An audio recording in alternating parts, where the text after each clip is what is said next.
Joining us from the far north, the frozen north, Chrysta Castañeda is joining us from Dallas today. And you say it's snowing heavily there? It has been for the last 3 hours. Wow. We had a couple of snowflakes here, and Cajuns just don't know how to drive in snow, so we're hoping we don't have national disaster areas being declared here today. But anyway, good to have you. I had to book the interview when I saw it says, Chrysta is a legal and crisis communications expert, and I'm like, wow, that defines radio. And when you look at the title of the article, Donald Trump goes after Toyota over Mexico manufacturing and latest Twitter battle.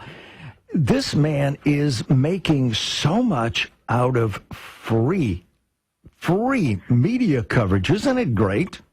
It's amazing. I mean, it's a new world out there, no question about it. And he's sending ripples of trepidation through corporate boardrooms and corporate communications offices everywhere. Yeah, I mean, he tweets, and even 5 years ago, who would have thought we would say he had a tweet that caused the Toyota stock to drop 0.7%.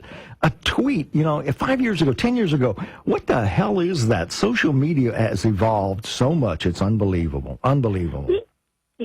Agreed, and it's going to be very interesting to see if the same kind of impact is felt after he's done this 15 or 20 times. Yeah. So do you think, Chrysta, that it's better for companies to maybe ignore his tweets or give in? Or go ahead and pick a fight with him? Oh, I think the best thing is always be prepared. It's like the Boy Scouts. Figure out what your threat assessment is, and if this is one of them for you, if you're a corporation that sends jobs overseas or has in the past or could bring them back, this should be on your radar screen. Get the facts out there. You don't have to pick a fight, and on this particular issue, you probably don't want to. But there may be times when you disagree with the president-elect. It's going to have to be a determination that each company is going to make on a case-by-case basis. What's their particular issue? Who are their particular constituents? And what can they do about it? And we appreciate you being on with us today. One of the things when you're looking at this, you say, well, as a company, you want to anticipate this, but for many of these companies that are publicly traded, that have to respond to massive swings in the markets, you can be, very well versed and have everything justified, and it's something that your board approves, and it makes sense on the bottom line. But if the President of the United States comes out and I think it's flat dangerous, regardless of what side, whether you support or don't support President-elect Trump. I think it's dangerous when the line between government and corporate gets further and further blurred. He can still cause you problems that many times, unless you're prepared to sort of weather the storm, you may have to acquiesce to his position, right? Yeah, and I'm sure that is a really concerning prospect for a lot of companies. It's like I said, we're in a new world. Corporate communicators have never had to deal with anything quite like this, and it is a novel challenge for people, and one that's going to have to be dealt with. And there's going to be lots and lots written and discussed about how best to deal with it. Chrysta, Mark Pope here. I have a question. I'm going to ask you point blank. Is Mr. Trump employing bully tactics? Well, it does come to mind that he is certainly going to use the bully pulpit in a completely different way.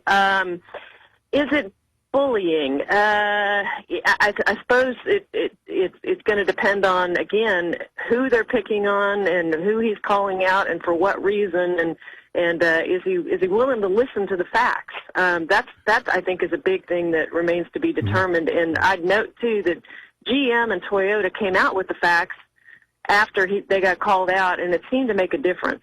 So if he pays attention to the facts and keeps people on their toes about this issue, which he cares about, then maybe it's not bullying. Yeah, we all know he wants to improve the state of our union, but you have to watch how you go about that. Yep. It's interesting that he's picked this issue as his first issue. one to take to the bully pulpit so soon, and it's one that obviously resonates with a lot of people.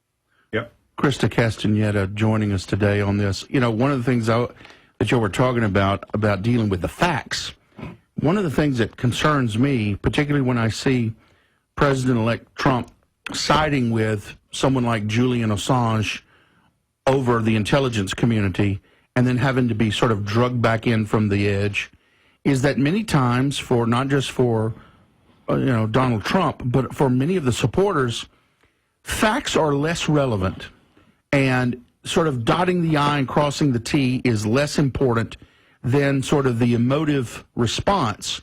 And this is the thing that strikes me about these tweets, is many times he's just shooting from the hip. And while that may be an initially satisfying thing, that's not always the best thing. When my wife comes in and says, hey, does this dress make me look fat? Well, guess what? I'm some kind of a damn fool if I answer that one. All right? My answer to it is not my emotional response. My answer is a very strategic one in anticipation of benefits later. Okay? So I'm no fool. So you see what I'm saying? I mean, Donald Trump has not, so far, he hasn't had to be confronted with a whole lot of facts. He's been able to shoot from the hip. Well, and that's the point, right? There's a big difference between campaigning and governing, and the more you know, the more you think about what is going to happen with one course of action or another. And I think a lot of people are of the opinion that once he's actually governing, taking office, faced with a variety of different things that are beyond what's the tweet agenda for the day, things are going to change. Yeah. Well, Chrysta, we appreciate you being with us. Chrysta Castañeda is an attorney who specializes in crisis communications and media relations with Canterbury Communications. We appreciate you being with us, and try to stay warm this weekend. Thank you. Appreciate it. Bye. Thank you. That was very interesting. Yeah, very good. Like I said, when I saw her title or the lead-in, I said, we got a crisis, man, communications. It's like, whew. Right. Good analysis, too. Yeah. Very good analysis. Yeah, and it's going to be interesting, like you said, once Donald J. Trump has to deal with facts instead of stuff he can just put out there, and I'm afraid he will still just put stuff out on Twitter that'll be fact-checked later. That's going to come back to bite him on the butt. Mm-hmm. Well, Absolutely. he better listen to those people around him. That's why they're there. Yeah. He seems to be learning some lessons. Hopefully he'll continue, because we all want our country to succeed, and he's the man in the White House now.